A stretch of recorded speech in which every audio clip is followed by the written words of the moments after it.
Hello friends, welcome to right size YouTube channel. My name is Tanmoy. আজকের prelims byte সেশনে আমরা পড়বো গুলিটান in parliamentary procedure এই টপিকটার ব্যাপার। দেখো, আজকে সকালের ওয়ার্ড টু রিড সেশনে বলা হয়েছিল তোমাদের এই পার্টিকুলার টপিকটা, নিউজ আর্টিকেলটা খুব ভালো করে পড়ার জন্য। এখানেই কিন্তু এই গুলিটানটা কিন্তু মেনশন করা ছিল। কি ছিল? Lok Sabha applies guillotine to pass demand for grant of 53 lakh crore for ministries. ঠিক আছে, এইবার তোমাদের একটা জিনিস দেখাচ্ছি। দেখো, ইউপিএসসির কিন্তু পার্লামেন্টটা খুব ফেভারিট টপিক। প্রত্যেকবার মানে মাল্টিপল কোয়েশ্চেন কিন্তু ওই একটা চ্যাপ্টার থেকেই কিন্তু ইউপিএসসি জিজ্ঞাসা করে। যেমন দেখো 2024 এ এটা জাস্ট একটা স্যাম্পল দেখাচ্ছি, মানি বিল ইন পার্লামেন্ট। সেম ইয়ারে দেখো এথিক্স কমিটি না প্রচন্ড ওই বছর নিউজে ছিল। আর ইউপিএসসি কিন্তু এথিক্স কমিটির উপর অলরেডি কিন্তু কোয়েশ্চেন জিজ্ঞাসা করে নিয়েছে। ঠিক আছে, তো যখন কোনো কিছু যদি নিউজে থাকে প্লাস সেটা যদি পার্লামেন্ট রিলেটেড হয়, তাহলে তোমরা তো বুঝতে পারছো যে এই টপিকটার ইম্পর্টেন্সটা কতটা বেড়ে যায়। আর এটা কিন্তু আমাদের হলিস্টিক্যালিও কভার করতে হবে। ঠিক আছে, তো এই আন্ডারস্ট্যান্ডিংটা মাথা নিয়ে আমরা আজকের প্রিলিমস বাইটসের টপিকটা শুরু করি, কুলিটান ইন পার্লামেন্টারি প্রসিডিওর। এবার টপিকটা শুরু করার আগে তোমাদের কি জেনে নিতে হবে যে কোন কোন ডাইমেনশনে আমি টপিকটাকে বুঝবো। ডাইমেনশনটা একবার বুঝে নাও। দেখো, প্রথমে আমরা কনটেক্সট জানবো, এরপরে আমরা জানবো হোয়াট ইজ গুলিটান। ঠিক আছে, এরপরে বাজেটারি প্রসেস অ্যান্ড গুলিটন এর মধ্যে যে কোরিলেশনটা সেটা বুঝবো। এটা হয়ে গেলে কিন্তু আমরা দেখব যে গুলিটনের সাথে ক্লোজার মোশনের কি রিলেশন। মোশন কিন্তু সবসময় ইউপিএসসির জন্য ইম্পর্টেন্ট। তো গুলিটনের সাথে ক্লোজার মোশনের correlation to classification as a closure motion, এই টপিকটার দ্বারা আমরা কিন্তু জানবো। এরপরে যেটা জানবো যে কনস্টিটিউশনাল ফাংশনাল নেসেসিটিটা। ঠিক আছে, এটা হয়ে গেলে কিন্তু তোমাদের এই পার্টিকুলার প্রিলিমসের এমসিকিউটা কিন্তু সলভ করতে হবে। ঠিক আছে, আর সলভ করে কমেন্ট সেকশনে কিন্তু আমাদের জানাতে হবে। কনটেক্সট কি? Context simple.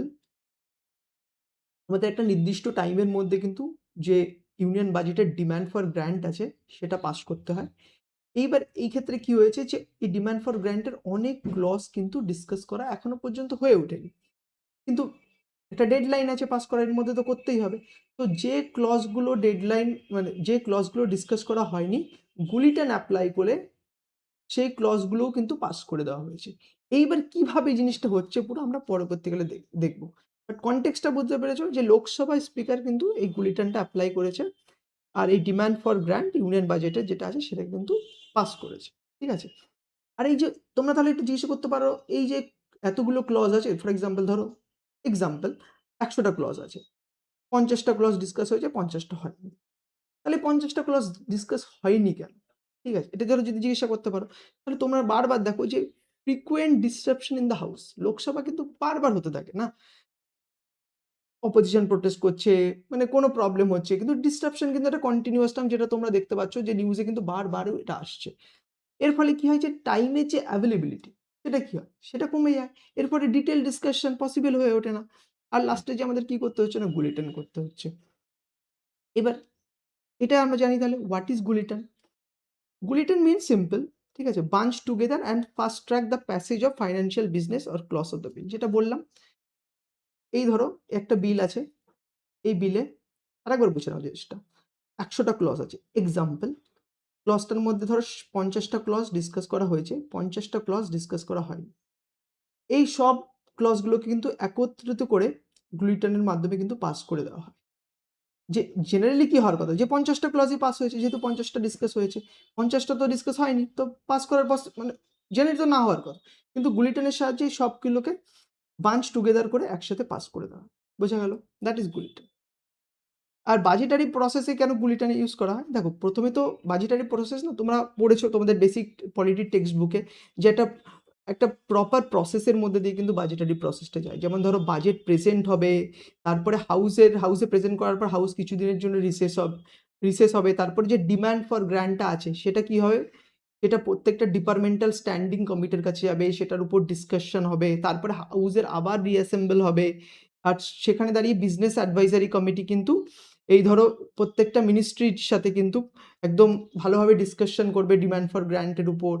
তারপর কিন্তু আস্তে আস্তে মানে ডিমান্ড ফর গ্র্যান্টগুলো কিন্তু ডিসকাস করার পর একে একে করে পাস হবে the deadline on the last day allotted for the discussion of the demand for grant. ঠিক আছে, এইবার এই ক্ষেত্রে এই পুরো প্রসেসটার মধ্যে যেমন বললাম, যখন দেখা যাচ্ছে প্রচুর ডিমান্ড ফর গ্র্যান্ট, প্রচুর ক্লজ ডিসকাস করা হয়নি, তখন লাস্টে কি করে না, স্পিকার কিন্তু যে মানে যত ডিমান্ড ফর গ্র্যান্টের যেগুলোতে মানে ক্লসে ডিসকাস করা হয়নি সেগুলোকে একত্রিত করে কিন্তু গুলিটানের সাহায্যে পাস করে দেয়। ঠিক আছে? এইবার গুলিটান তো বুঝলাম। বাট তোমাদের একটা জিনিস বুঝতে হবে যে গুলিটান আর আচ্ছা ক্লোজার মোশনের মধ্যে রিলেশনটা কোথায়? দেখো জেনারেলি ৪ টে টাইপের না ক্লোজার মোশন হয়। তার মধ্যে একটা হচ্ছে গুলিটান ক্লোজার। আর এই ক্লোজার মোশন কি হয় না ডিবেটকে ছোট করার জন্য, ডিবেটকে কাট করার জন্য কিন্তু এই ক্লোজার মোশন কিন্তু ইউজ করা হয়। এইবার এই ৪ টে টাইপ কি, কি? ফার্স্ট হচ্ছে সিম্পল ক্লোজার, সেকেন্ড হচ্ছে ক্লোজার বাই কম্পারমেন্ট, আর ক্যাঙ্গারু ক্লোজার থার্ড, আর এরপরে গুলিটান ক্লোজার। সিম্পল ক্লোজার কি? যে কোনো একটা মেম্বার আসলো এসে বলছে যে আচ্ছা লোক অবভিয়াসলি পার্লামেন্টের মেম্বার যে ম্যাটারটা প্রপারলি ঠিকঠাকভাবে ডিসকাশন হয়ে গেছে, সাফিসিয়েন্টলি ডিসকাস করা হয়ে গেছে, এখন এটা সিম্পলি ভোটিংয়ের জন্য পেশ করা হোক। এটা হচ্ছে সিম্পল ক্লোজার। আর ক্লোজার বাই কম্পারমেন্ট কি? যে বিলের যে ক্লজগুলো আছে সেগুলোকে কি করা হয় না গ্রুপে গ্রুপে রাখা হয় যে এটা একটা গ্রুপ, এটা একটা গ্রুপ, এটা একটা গ্রুপ। তারপরে কি হয় যে হোল পার্টের উপর ডিবেট হয়। দেন কিন্তু ওই এন্টায়ার গ্রুপটাকে কিন্তু ভোটের জন্য রাখা হয়। ঠিক আছে? এটাই কিন্তু ক্লোজার বাই কম্পারমেন্ট। আর ক্যাঙ্গারু ক্লোজার কি? ধরো একটা বিলে যেমন আগে বললাম সেম এক্সাম্পলটা নিচ্ছি ১০০ টা ক্লজ আছে। তার মধ্যে দেখা যাচ্ছে অনলি ১০ টা ক্লজই ইম্পোর্টেন্ট। এইবার ওই খালি ওই ১০ টা ইম্পোর্টেন্ট ক্লজই কিন্তু ডিসকাস করা হবে। ঠিক আছে? আর ডিবেট করা হবে। আর বাদবাকিগুলো স্কিপ করা হবে বাট সবকিছুকে কিন্তু একত্রিত করেই পাস করা হবে। That is kangaroo closure. আর গুলিটান ক্লোজার যেমন তোমাদের আগেই বোঝালাম যে আনডিসকাস যে ক্লজগুলো আছে, ঠিক আছে? সেগুলোও কিন্তু ওই ডিসকাস ক্লজের সাথে একসাথে করে কিন্তু পাস করে দেওয়া হয়। আর কেন করা হয়? Mainly because of lack of time. আর এইটার ফাংশনাল নেসেসিটি কি? কেন এই গুলিটান ক্লজের দরকার? দেখো আর্টিকেল 113 কি বলছে?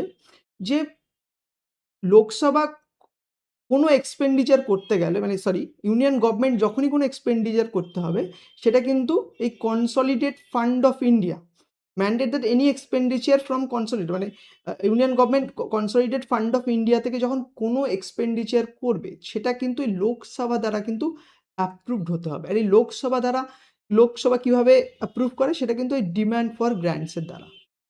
এর সাথে, সাথে দেখো এই প্রত্যেকটা ফাইন্যান্সিয়াল ইয়ারের একটা ডেডলাইন আছে যে এর মধ্যে কিন্তু যে নিউ ফাইন্যান্সিয়াল ইয়ার বিগিন হওয়ার আগে দ্যাট ইজ মানে এপ্রিল 1 এ তোমাদের আমাদের নিউ ফাইন্যান্সিয়াল ইয়ার বিগিন হচ্ছে। তার আগে কিন্তু এই অ্যাপ্রোপ্রিয়েশন বিল, ফাইন্যান্স বিল এগুলোকে পাস করতে হবে। তখনই কিন্তু সেন্ট্রাল গভর্নমেন্ট এই কনসলিডেটেড ফান্ড অফ ইন্ডিয়া থেকে টাকা কিন্তু স্পেন্ড করতে পারবে। ঠিক আছে? তো এই প্রসেসটা যাতে স্মুথলি রান হয় তার জন্য কিন্তু যে ডিমান্ড ফর গ্র্যান্টের সেটা কিন্তু টাইমলি পাস হওয়াটা প্রচুর ইম্পর্টেন্ট।